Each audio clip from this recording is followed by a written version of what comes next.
I am Violet, and at 33, I dropped a black leather binder onto the pine picnic table at my family's annual summer barbecue. The country music from the portable speaker kept playing, but the entire yard went dead silent. Inside that binder were bank ledgers proving my mother stole over $1 million meant for my care and funneled it into luxury cars and my cousin's college tuition. I spent my 20s working overtime to pay off $45,000 in student loans while she cashed checks with my name on them. But the financial fraud was only the second worst thing in that binder. Sitting on top of the bank statements was a printed genetic report. 0% DNA match to the man holding a spatula at the grill, the man my mother swore was my father. My mother, Brenda, pointed a manicured finger at me. Her voice cracked as she yelled that my real father never wanted me, that he paid them to keep me away because I was a burden. And that was the exact moment the wealthy family friend, who had attended every barbecue for 33 years, stepped out from the shadow of the patio awning. He walked right up to the table. He dropped a folded non-disclosure agreement next to my binder. He looked my mother dead in the eye and said, "I never abandoned her. You held her hostage." My uncle dropped his beer bottle. It shattered on the concrete patio. He turned and walked out the gate without a backward glance, leaving my mother to face the ruins of her 3-decade lie. To understand how I dismantled my mother's flawless, suburban reality in under a minute, we have to rewind 6 months. The collapse did not begin with an argument. It began with a single drop of blood. The thin paper crinkled beneath my legs on the exam table. Outside the clinic window, the Wasatch Mountains cut a sharp line against the pale Salt Lake sky. Dr. Eris clicked a silver pen against his clipboard. He scanned my annual lab results. His brow furrowed just enough to signal a discrepancy. "Violet," he began, "we flagged a specific autoimmune marker in your panels. It is a genetic precursor for Hashimoto's disease. Is there any history of thyroid issues on either side of your family?" I stared at the pristine white floor tiles. My mother, Brenda, and the man who raised me, Greg, treated their genetic code like a prized heirloom. They boasted about their pioneer stock and their flawless metabolisms. In our house, illness was treated as a character flaw, a weakness to be trained away. "No," I replied, my voice stayed level then. But my brain snagged on the question. My job is healthcare compliance auditing. I spend 40 hours a week hunting down billing anomalies across sprawling hospital networks. I track missing numbers. I find the discrepancies other people want buried. So when the doctor asked the question, my mind went straight to work. A memory flickered. Summer holidays in our backyard. Greg applying thick coats of zinc oxide to his pale skin, yet blistering raw within an hour of sun exposure. Then I pictured my own reflection in the bathroom mirror. Dark hair, olive undertones tanning to a deep bronze by mid-July. I shared that physical trait with exactly one person in our orbit, David Harrison. David was a real estate developer and Uncle Richard's former business partner. He attended every family gathering. He always hovered near the edge of the yard, a quiet fixture in our lives.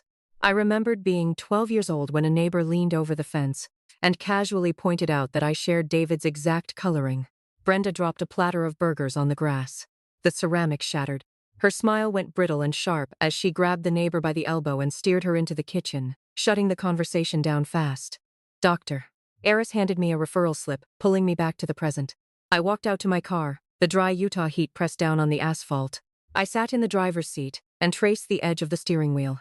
I thought about the way Brenda always managed my appearance, keeping my hair cut short, forbidding me from wearing colors that highlighted my olive skin. I had always assumed it was just her standard suburban vanity, a mother wanting a daughter who fit the neighborhood mold. But looking at the referral slip in my hand, the puzzle pieces started shifting into a new configuration. An auditor knows that a single misreceipt often points to a secondary set of books. A single unexplained autoimmune marker pointed to a secondary set of genetics. A normal daughter might have called her mother to ask about the test results. She might have demanded clarity or reassurance. I do not demand clarity. I extract it. I pulled out my phone. I navigated to a genetics testing website. I bypassed the Ancestry Fun Facts and ordered their most comprehensive medical DNA kit. I paid for expedited overnight shipping. The confirmation email hit my inbox before I even started the engine. I put the car in drive and pulled out of the clinic parking lot. The system was now in motion. And systems, unlike people, do not know how to lie. The cardboard package arrived on my porch 2 days later. It was remarkably small for something possessing the power to dismantle a 30-year-old narrative. I carried it to my kitchen island and sliced the tape with a paring knife. Inside lay a plastic vial, a sterile swab, and a barcode. My daily routine consists of verifying chains of custody for sensitive medical data. I treat evidence with surgical precision. I washed my hands, set a timer for 60 seconds, and rubbed the textured cotton tip against the inside of my cheek. I sealed the vial inside the biohazard bag and logged the tracking number into a secure spreadsheet on my laptop. On my way to the office, I dropped the return envelope into a blue postal box on the corner. The metal door clanged shut. The audit had officially begun. I did not expect the opposition to detect my movement so quickly. I underestimated the surveillance network my mother maintained. The breach happened on a Saturday morning. My cousin Tyler dropped by my condo unannounced. Tyler is Uncle Richard's son. He's 26 years old, drives a late-model luxury sedan he never seems to make payments on, and carries the effortless confidence of a golden boy who has never been told no. He knocked twice and walked right in using the spare key I was forced to give my parents for emergencies. He claimed he needed to borrow my camping cooler for a weekend trip. As I pulled the cooler from the hall closet, Tyler wandered into my kitchen. I heard the distinct rustle of plastic. When I walked into the room, he was tossing an empty protein bar wrapper into my recycling bin. His hand froze over the bin. He reached down and pulled out the brightly colored cardboard sleeve of the DNA testing kit. I had buried it beneath a stack of junk mail, but Tyler had the uncanny ability to unearth things that did not belong to him. "You doing this ancestry stuff?" he asked. He flipped the box over, studying the fine print. "Just a health screening," I replied. My voice remained flat and unbothered. My doctor suggested checking some baseline markers. Tyler tossed the cardboard back into the bin. "Oh, cool," he said, his tone too casual. "My mom was just asking about those kits. She was wondering if they were accurate." I knew in that moment that Brenda had sent him. She was testing the waters, trying to gauge my intentions without revealing her own anxiety. I smiled. "Tell Aunt Carol they're incredibly accurate. The science is pretty airtight." Tyler's eyes flickered, betraying a hint of unease. He knew I knew. He quickly grabbed the cooler and made his exit. The audit had just entered its second phase, active resistance. 2 weeks later, the results arrived. I sat at my kitchen island, the laptop open before me. I clicked the link in the email. The screen loaded. The first result confirmed the Hashimoto's marker. The second result confirmed my genetic ethnicity, 50% Eastern European, 50% Mediterranean. Not a trace of the pioneer stock my mother boasted about. And the third result, the one that truly mattered, was a list of genetic relatives. My mother's name was nowhere on the list, neither was Greg's. But at the top, listed as a close relative, was a profile designated simply as D. I clicked on it. The screen displayed a photo of David Harrison, the quiet family friend who hovered at the edge of every barbecue. My hands trembled slightly as I navigated to the secure messaging system. I typed 4 sentences. "I know you are my biological father. I know about Desert Pine Holdings and the child support trust you funded. I know Brenda pawned the gold Mont Blanc pen you gave me for my 18th birthday to pay for Greg's golf membership. We need to talk offline." I included my personal cell phone number at the bottom of the text block. I read the message twice. It was short, factual, and entirely devoid of emotion. It contained the exact variables required to prove I possessed a complete operational map of the extortion. I moved the cursor over the send icon. I clicked the button. The screen flashed a brief confirmation animation before returning to the dashboard. The message was gone. It was out in the digital ether, traveling toward Ford, a man who had built a real estate empire while surrendering his daughter to a suburban tyrant. I closed the browser and locked my computer terminal. I leaned back in my chair, listening to the quiet hum of the office ventilation. I had deployed the payload. Now I had to wait for the ghost to reply. But my mother was not a ghost. She was an active, vigilant threat. While I was analyzing 30-year-old court dockets and sending digital messages, Brenda was finalizing her own counteroffensive. She knew my uncle failed to breach my laptop during lunch. She knew I was operating outside her control. A narcissist losing their grip on their primary asset does not retreat. They escalate. My desk phone rang, breaking the silence. It was not an internal extension. The caller ID displayed the main switchboard number for my auditing firm. Brenda was about to launch a preemptive strike designed to rip the ground out from under my feet before David could even read my message. The digital display on my desk phone blinked. The caller ID indicated the incoming line originated from the executive suite on the 7th floor. I picked up the receiver and pressed it to my ear. "Violet, we need you upstairs." The voice belonged to Marcus. He was the managing partner of the compliance division. His tone lacked its usual brisk professional cadence. It sounded heavy, burdened by an administrative protocol he did not want to execute. "Please come to my office right away." I placed the receiver back on the cradle. I stood up and smoothed the wrinkles from my tailored trousers. I walked toward the elevator bank, feeling a subtle shift in the atmospheric pressure of the building. The 7th floor was an expanse of frosted glass and brushed steel. I bypassed the reception desk and walked directly into the corner office. Marcus sat behind his wide mahogany desk. A woman from Human Resources sat in a leather chair to his right, holding a yellow legal pad. The presence of Human Resources signaled a formal action. A quarantine procedure was about to be enacted. I took the empty seat opposite Marcus. I crossed my legs and rested my hands in my lap. I didn't ask why I was summoned. I let them initiate the sequence. Violet, we received a very troubling phone call this afternoon. Marcus began. He folded his hands together, resting them on the polished wood surface. It was from your mother. I kept my face entirely neutral. The muscles in my jaw tightened, but I did not let the tension register in my expression. Brenda had moved faster than I anticipated. Marcus cleared his throat. She was incredibly distraught.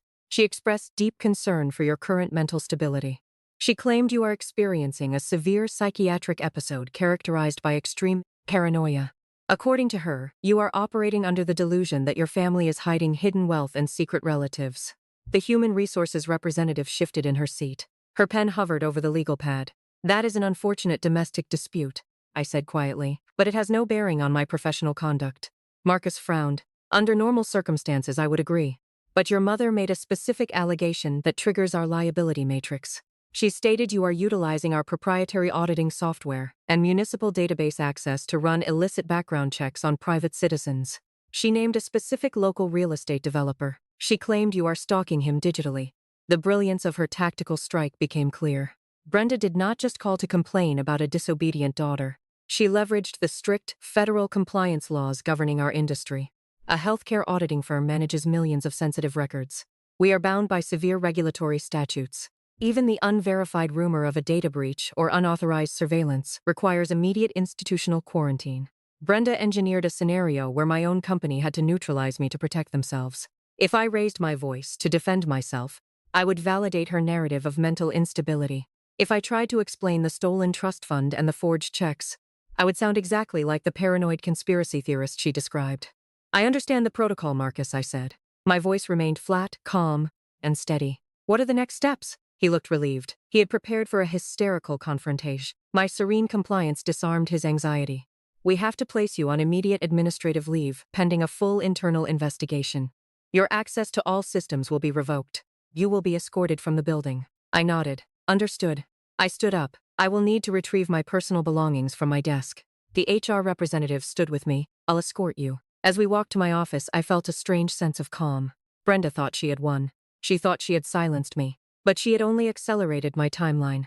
The administrative leave meant I had unlimited time to focus on my personal audit. I retrieved my purse and the small, unassuming black leather binder I kept in my bottom drawer. It contained the preliminary evidence I had gathered. The bank statements, the trust fund documents, and the original genetic report. I walked out of the building, the afternoon sun warm on my face. Brenda had just handed me the key to her undoing. That night my phone rang. It was an unknown number. I answered. Violet? A deep, resonant voice. This is David Harrison. My biological father. He sounded weary, his voice laced with a sadness that transcended the phone line. I received your message. I want to meet. Tomorrow, my office. My assistant will send you the details. The next morning, I walked into David Harrison's opulent office. He sat behind a massive desk, his face etched with lines of regret. He didn't offer apologies.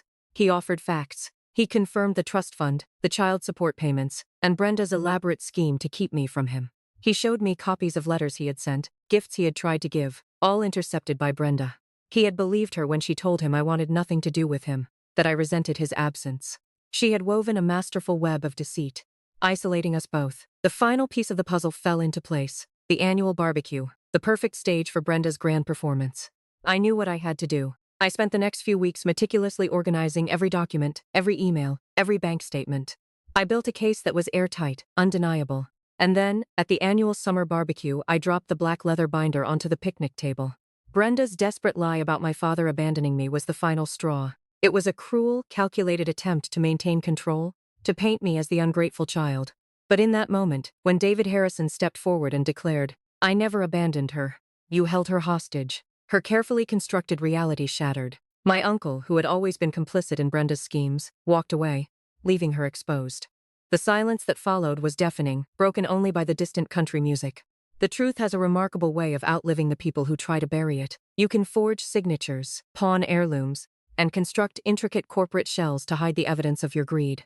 But a lie requires constant energy to survive, while the truth simply waits for the right person to look at the math. I did not need to raise my voice to dismantle my mother's empire. I only needed to stop accepting the narrative I was handed and start verifying the data for myself. My journey teaches us that true empowerment often comes from quiet observation. It reminds us that setting boundaries sometimes requires a surgical detachment from the people who claim to love us the most. If a family structure demands your silence in exchange for a seat at the table, the cost of admission is far too high. Ultimately, the tale of the stolen trust fund and the hidden father leaves us with a lingering, haunting question about the nature of our own relationships. We all sit around dining tables during the holidays, passing plates and sharing stories. We look at the faces of the people who raised us, the siblings we grew up beside, and the relatives who claim to know us best. We assume the history we share is a factual record of our lives. But beneath the smiles, the past side dishes, and the shared anecdotes, there is always an underlying architecture. It makes you wonder about the narratives you have accepted without question. It makes you examine the boundaries you have allowed others to draw around your life. The next time you sit across from the people who claim to have your best interests at heart, listen carefully to the stories they tell. Pay attention to the details they rush past, and the topics they refuse to discuss.